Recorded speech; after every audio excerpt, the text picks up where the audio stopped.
Imani haimaanishi kuwa hauoni changamoto wala tatizo, bali ni kujua kwamba tatizo, changamoto hazitashinda ndoto zako, haziwezi kukuzuia wewe kufanikisha ndoto yako. Karibu ndugu mpendwa katika channel yako hii ya maendeleo binafsi, ambao tunatoa elimu inayolenga kumsaidia mtu kuweza kulijua kusudi lake pamoja na kutambua uwezo wake alionao wa kumwezesha kufanikisha kusudi aliyopewa na Mwenyezi Mungu hapa duniani. Kama ndio mara yako ya kwanza kutembelea channel hii, basi unaweza kusubscribe, maana tunakuwa bora zaidi ya jana. Leo hii nimekuandalia kanuni 7 muhimu za mafanikio na kuishi maisha yenye maana. Yaani kanuni 7 muhimu za mafanikio na kuishi maisha yenye maana.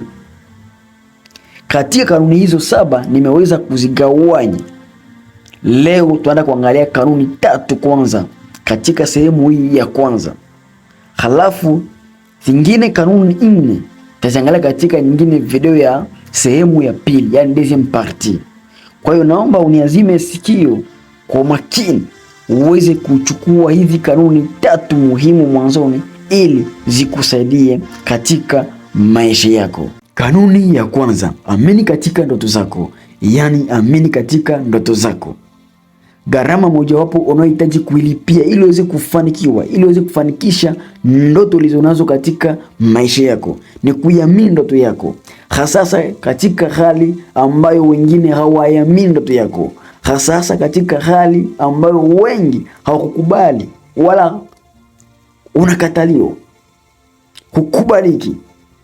Katika hayo mazingira, hapo ndipo ndoto yako inahitaji ujasiri wako wa kuweza kuiamini ndoto yako.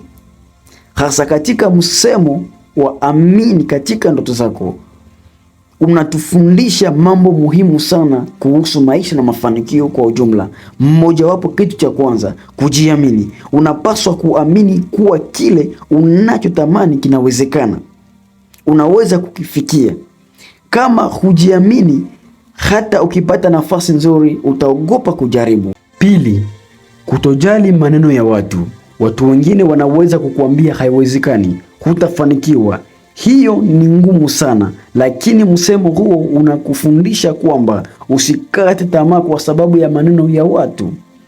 Wengine wanasema kutokana na fikra zao, kutokana na mtazamo yao. Kwa hiyo usiwezi kukata tamaa kutokana na maneno yao. Tatu, kuona mbali. Maono. Ndoto ni picha ya maisha unayotaka kuwa nayo baadaye. Ukiamini, utaanza kupanga na kuchukua hatua kuelekea huko inawezekana.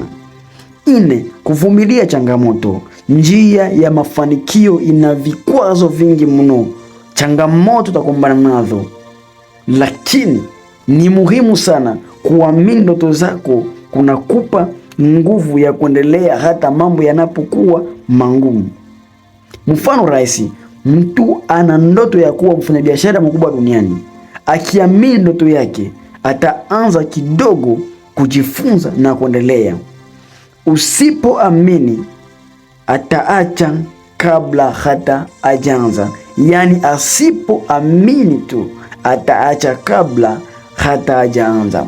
Kwa ufupi ni hivi, kuamini ndoto zako ni hatua ya kwanza ya kuzifanya zitimie.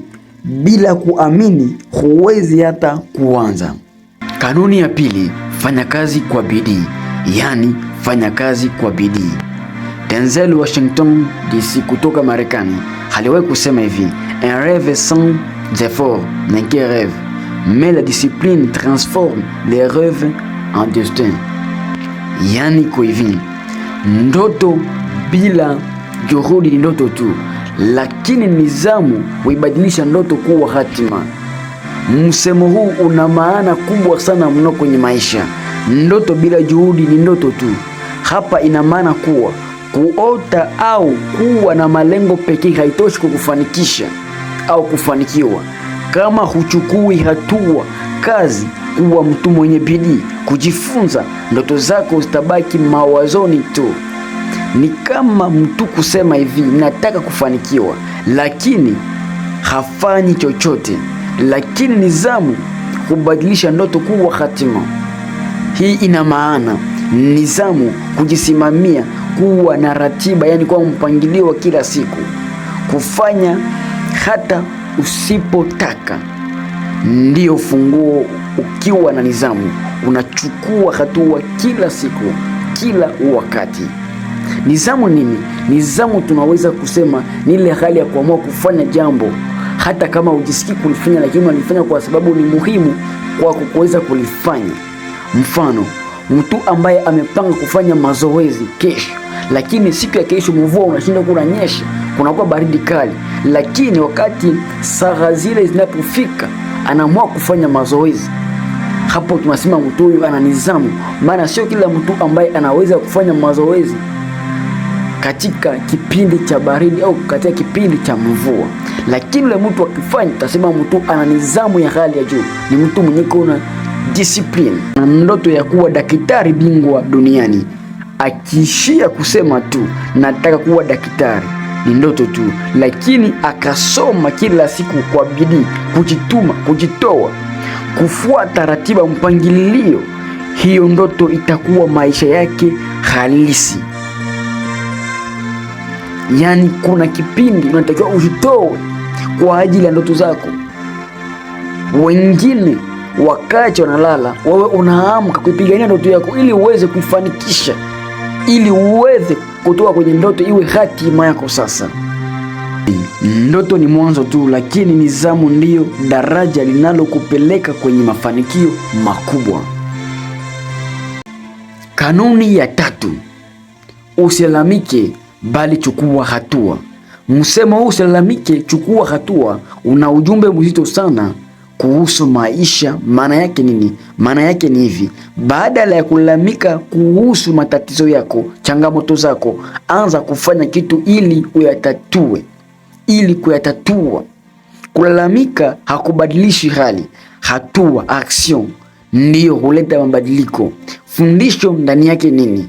1. Uwajibikaji binafsi. Unajifunza kuwa maisha yako ni jukumu lako. Usisubiri watu wakusaidie kila kitu, anza wewe mwenyewe. Msaada utakuta njiani. Usubirie watu waanze kukusaidia, wakupe sapoti, wewe anza, msaada utakuta njiani. 2. Muda ni muhimu. Kulalamika hupoteza muda. Wakati unalalamika, ungeweza tayari kuwa unafanya kitu cha kukusogeza mbele. 3. Suluhisho badala ya matatizo. Badala ya kuangalia shida tu, anza kutafuta njia ya kutatua, ya kutoa kwenye changamoto hiyo, ya kutoa kwenye madeni ambazo zinakusumbua, ya kutoa katika matatizo yanayokukumba kila wakati. 4. Kujenga tabia ya mafanikio. Watu wanaofanikiwa hawakai kulalamika sana, yani ni watu ambao hawapendi kulalamika sana, wanachukua hatua hata kama ni ndogo. Mfano rahisi: ukikosa pesa usilalamike tu, tafuta kazi, jifunze ujuzi mpya, anza biashara ndogo. Ukifeli mtihani usilalamike. Kwa ufupi ni hivi: kulalamika hakuna mabadiliko, kuchukua hatua mwanzo wa mafanikio. Asante kwa kunisikiliza mwanzo hadi mwisho. Tukutane katika sehemu ya pili, ambazo ni kanuni ya 4 mpaka kanuni ya 7. Niambie nini ambacho umejifunza katika kanuni hizi 3, na ikiwezekana unaweza kumtumia hata mtu mwingine linki hii ili naye aweze kujifunza kupitia video hii. Asante kuona mwanzo hadi mwisho. Jina langu ni Mwiko Kalaba. Kumbuka ndoto yako inawezekana.